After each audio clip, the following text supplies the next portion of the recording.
ఓం శ్రీ గురుభ్యో నమః. జ్ఞానానందమయం దేవం నిర్మలస్ఫటికాకృతిం ఆధారం సర్వవిద్యానాం హయగ్రీవం ఉపాస్మహే. ఈరోజు చిల్డ్రన్స్ డే అండి. అంటే నెహ్రూ గారి పుట్టినరోజుని ప్రభుత్వం చిల్డ్రన్స్ డేగా గుర్తించింది. నేటి ఈ బాలలే రేపటి పౌరులు కదా, వీళ్ళని చిన్నతనం నుంచి కూడా తీర్చిదిద్దాలి. ఓ సామెత ఉంది, మొక్క వంగంది మానే వంగుతుందా అని. వాళ్ళని చిన్నప్పుడే వాళ్ళని అలాగా మెండ్ చేయాలి. మెండ్ చేయడం అంటే వాళ్ళకి మోటివేట్ చేయాలి మంచి మంచి విషయాలు. వాటిలో మనకి రామాయణంలో శ్రవణ కుమారుడి కథ ఉంది, ఆ పితృభక్తి. దాంట్లోనే స్నేహభక్తి ఉంది, స్నేహభక్తి గుహుడు ఏమండి. అలాగే సుగ్రీవుడు, దాస్యభక్తికి ఆంజనేయ స్వామి. అంటే చిన్నప్పటి నుంచి పిల్లల చేత ఇలాంటి కథలవి చదివిస్తూ ఉంటే వాళ్ళు ఒక మంచి క్రమశిక్షణ ఆ దారిలో పడుతూ ఉంటారు. అలాగే మహాభారతం, రామాయణంలో ఎలా నడుచుకోవాలి ధర్మబద్ధంగా. ఇంకా రామచంద్రుడు మనకి దేవుడు, మనకి అంతే చెప్తా అందరం కూడా రాముడిని మనం కొలుస్తూ ఉంటాం కదండి.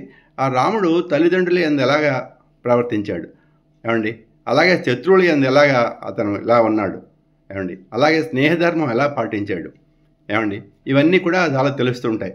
అలాగే అందుకే ఏంటంటే ఇకపోతే భాగవతంలో ధ్రువుడు పట్టుదల, అంటే తండ్రి తొడ మీద ఎక్కించుకుని దింపేస్తాడు కదా ఆ పిన్ని అదే సవతి కొడుకు రాగానే. అప్పుడు అతను పట్టుదల, దాంతో చిన్నతనంలోనే అతను ఆ విష్ణు భక్తి, నారదుడు బోధిస్తాడు, ఆ మంత్రం జపిస్తాడు, అప్పుడు ద్రోతారుగా వెలుగుతుంటాడు అతను. అలాగే ఇకపోతే భాగవతంలోనే ఇంకొక వ్యక్తి చిన్నతనంలోనే ప్రహ్లాదుడు తండ్రికే చెప్తాడు. అతను తండ్రి అంటే చెప్తాడు, ఇందుగలడు అందులేడు సందేహం వలదు చక్రి సర్వోపగతుండు ఎందెందు వెతికి చూసిన అందెందుగలడు దానవగ్రహం ఏంటి అని. సర్వాంతర్యామి తండ్రిని. అంటే చిన్నతనంలోనే అంత ఇది వచ్చింది ఆ పిల్లలకి. అంటే అవి అలాంటి పుస్తకాలు చదివించాలి పిల్లలకి. పూర్వకాలం పిల్లల్ని ఉమ్మడి కుటుంబాలు ఉండేవి, తాతలు ఉండేవారు దగ్గర పక్కనే కూర్చోబెట్టుకుని వాళ్ళకి ఇలాంటి కథలు చెప్తూ ఉండేవారు, మోటివేషన్. అయితే ఇప్పుడు విద్యా విధానంలో కూడా మార్పు వచ్చింది కదా. ఈ స్కూల్స్ అవి కూడా ప్రైవేట్ స్కూల్స్ చాలా వచ్చాయి. పూర్వం కొన్ని స్కూల్స్ మాత్రమే గవర్నమెంట్ ఉండేవి, ఇప్పుడు చాలా వచ్చాయి. ఎక్కువగా ప్రైవేట్ స్కూల్స్లోనే జాయిన్ చేస్తున్నారు. సరే, అది తప్పులేదు. అయితే పూర్వకాలం ఏంటంటే ఆటలు కూడా ఎలా ఉండేవంటే మా టైంలో గోటి పెళ్ళని, అల్లికాయల కోటగుమ్మచ్చని, అల్లికాయలని, బొంగరాలాట ఇవన్నీ కూడా ఉండేవి. ఇప్పుడు అవన్నీ లుప్తం అయిపోయావంటే ఈ పిల్లలకి బాగా చదువు మీద తల్లిదండ్రులు శ్రద్ధ తీసుకుంటున్నారు, మంచిదే అది కాదన్న. కాకపోతే వాళ్ళకి శారీరక దారుఢ్యం కూడా ఉండట్లేదు, మానసిక దారుఢ్యం కూడాను వాళ్ళకి. అంటే చదివేస్తున్నారు కానీ ఎలా మాట్లాడాలి, ఎక్కడ ఎలాగా పెద్ద అయితే అనేది తెలియట్లేదు. ఇవన్నీ తెలియాలి వాళ్ళకి. అంటే చిన్నప్పటి నుంచి కూడా ఇలాంటి విషయాలు మనం నేర్పిస్తూ ఉండాలి పెద్దవాళ్ళు. అంచేత ఏంటంటే తర్వాత ఇంకోటి ఉంది, ఈ స్కూల్స్లో క్విజ్ పోటీలు అవి కూడా పెట్టాలి. పెట్టిన తర్వాత మొన్న కౌన్ బనిగా కరకృతిలో దేనిలోనో ఒక ప్రశ్న అడిగితే ఈ రామాయణంలో బేసిక్గానే వాళ్ళు చెప్పలేకపోయారు. అంటే చిన్న విషయాలు కూడా తెలియట్లేదు. పూర్వం మేము చిన్నప్పుడు అంటే కొండా శంకరయ్య పబ్లిషర్స్ అని ఉండేది, దాంట్లో రామాయణం, బొమ్మల భారతం, బొమ్మల రామాయణం ఇవన్నీ కూడా ఉన్నాయి. అఫ్కోర్స్ ఇప్పుడు కూడా బాపు గారు బొమ్మలు గీసిన వాటికి వ్యాఖ్యానంతో ఉన్నాయి. ఇప్పుడు చాలా పుస్తకాలు కూడా వస్తున్నాయి.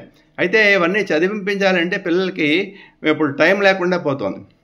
అంచేత ఏంటంటే అట్లీస్ట్ వాళ్ళకి ఆ కుతూహలం కలగడానికి పోటీలు పరీక్షలు పెట్టారనుకోండి, క్విజ్ పోటీలు అవి కూడా, దాంట్లో వాళ్ళు పార్టిసిపేట్ చేయడానికైనా సరే అవి చదువుతారు కదా, కొంత కాకపోతే కొంత. అలాగే పిల్లలు పుట్టినరోజులు అవుతుంటాయి కదా, అలాంటప్పుడు ఏం చేయాలంటే ఈ వాళ్ళకి ఇచ్చేటువంటి బహుమతులుగా, గిఫ్ట్లుగా ఏదో ఇలాంటి చిన్న పుస్తకాలు అవి కూడా వాళ్ళకి అందిస్తూ ఉండాలి. ఇకపోతే ఇప్పుడు చాలా ప్రమాదకరమైన పరిస్థితి ఏంటంటే సెల్ ఫోన్లు వచ్చాయి. ఈ సెల్ ఫోన్లు అరికట్టడం చాలా కష్టమైపోతుంది. ఈ పిల్లలకు కూడా సెల్ ఫోన్లు ఇచ్చేస్తున్నారు. అయితే అక్కడ ఇంకోటి ఉంది, అవసరం కూడా ఉంటుంది. అంటే పిల్లలు స్కూల్స్కి వెళ్తారు కదా, ఆ స్కూల్కి వెళ్ళినప్పుడు వాళ్ళకి సరైన టైంలో మేము రాలేమని చెప్పడానికో, లేదంటే మీరు పెద్దవాళ్ళు మమ్మల్ని వచ్చి తీసుకెళ్ళండి అని చెప్పడానికో ఇలాంటి వాటికి అవసరం ఉంటుంది. కానీ ఈ పిల్లలు ఏంటి అదే పనిగా సెల్ ఫోన్లు చూస్తూ వాళ్ళు ఏమి చూస్తున్నారో తెలియదు, మంచి చూస్తున్నారా చెడ్డ చూస్తున్నారా. అంటే దాంట్లో ఈ సెల్ ఫోన్లు ఏంటంటే ఈ మీడియా వచ్చింది, ఈ మాధ్యమాలు వచ్చింది, ప్రసార మాధ్యమాల్లో రకరకాల ఛానల్స్ ఉన్నాయి. పెద్దవాళ్ళు చూడవలసినవి కూడా చిన్నపిల్లలు చూస్తున్నారు. అంచేతంటే వాళ్ళు పాడైపోవడానికి అవకాశం ఉంటుంది. అంచేత చాలా జాగ్రత్తగా తల్లిదండ్రులు వాచ్ చేయాలి. మొన్నే చూపించారు, దీంట్లో ఎవరో పెట్టారు టీవీలో కూడా, తల్లి ఫోన్ ఇవ్వలేదని చంపేశాడు కుర్రాడు. అంటే వాళ్ళు అంత ఎడిక్ట్ అయిపోయారు. ఇప్పుడు తాగుడు పెద్దవాళ్ళు ఎడిక్ట్ అవుతారు, మాన్పించడం చాలా కష్టం ఉంటారు కదా, చిన్నపిల్లలు కూడా అలా మాన్పించడం కష్టం అవుతుంది. అంచేతే ముందుగా జాగ్రత్త పడాలి ఆ సెల్ ఫోన్ల విషయంలో కూడా. ఇలాంటివన్నీ జాగ్రత్తలు తీసుకోవాలి. పిల్లల్ని చిన్నప్పటి నుంచి కూడా జాగ్రత్తగా చూడకపోతే పెద్ద అయిన తర్వాత చాలా విపత్కర పరిస్థితుల్లో మనం పెద్దవాళ్ళు పడతారు. అంచేత ఏంటంటే అందరూ కూడా ఇది గ్రహించి జాగ్రత్తగా పిల్లల్ని చిన్నతనం నుంచి కూడా పెంచాలి. ఎందుకంటే వీళ్ళే కదండి తర్వాత పెద్ద అయితే భావితరాలు మన దేశానికి. అంటే ఒకటి టెక్నాలజికల్గా డెవలప్ అవుతుంది, అంతా బాగానే ఉంది, కానీ చిన్నప్పటి నుంచే మనం వాళ్ళని బ్రాటప్ చేయడంలో ఉంటుంది. ఒక అబ్దుల్ కలాం గారు అంటే స్ఫూర్తినిచ్చేటువంటి విషయాలు చెప్తూ ఉండాలి. ఏమండి అంటే దేశ స్వాతంత్రం కోసం పోరాడారు వాళ్ళ చంద్రశేఖర్ ఆజాద్, భగత్ సింగ్, వాళ్ళ గురించి చెప్పాలి. ఏమండి అలాగే సుభాష్ చంద్రబోస్ గురించి చెప్తూ ఉండాలి. అట్ ది సేమ్ టైం అలాగే మనకి ఈ బుక్స్ ఉన్నాయి, యోగానంద ఆటోబయోగ్రఫీ ఆఫ్ యోగి, అతని గురించి చెప్పాలి, పరమాచార్య గురించి చెప్పాలి. ఒక రమణ మహర్షి ఆశ్రమంకి తీసుకువెళ్ళి చూపించాలి. రమణ మహర్షి ఇక్కడ ఉండేవారు. ఆయన ఆ చిన్న చిన్న జీవుల్ని కూడా, అంటే ఏంటి, లక్ష్మీ ఆవు ఉండేది, ఆవును ఎలాగా చూసేవారు, ఒక పాము ఉండేది, ఉడతలు వస్తూ ఉండేవి. అంటే ఆ కథలన్నీ వాళ్ళకి చెప్తూ ఉండాలి. మనకి సూర్యనాగమ్మ గారు అని చెప్పేసి నాగసూరమ్మ గారు ఆవిడ రాశారు ఈ లేఖలు అని చెప్పేసి, రమణ మహర్షి లేఖలు. అంటే అలాంటి పుస్తకాలు వాళ్ళకి ఇవ్వాలి, ఇచ్చి చదివింపించాలి. అదండి. అంచేత ఏంటంటే చిన్నపిల్లలు మనం అందరం కూడా వాళ్ళని చాలా జాగ్రత్తగా చూసుకోవాలి. ఇది ఈరోజు నెహ్రూ గారి పుట్టినరోజు. అంటే ఇది బాలల గురించి, బాలల దినమైన బాలలకి చెప్పడం అని కాదు, పెద్దవాళ్ళకి ఇవన్నీ విషయాలని కూడా అనమాట. ఎందుకంటే పెద్దవాళ్ళు ఆ చిన్నపిల్లల్ని అలా తయారు చేయాలి జాగ్రత్తగాను. ఏమండి, అదండి. శుభం భూయాత్ సార్.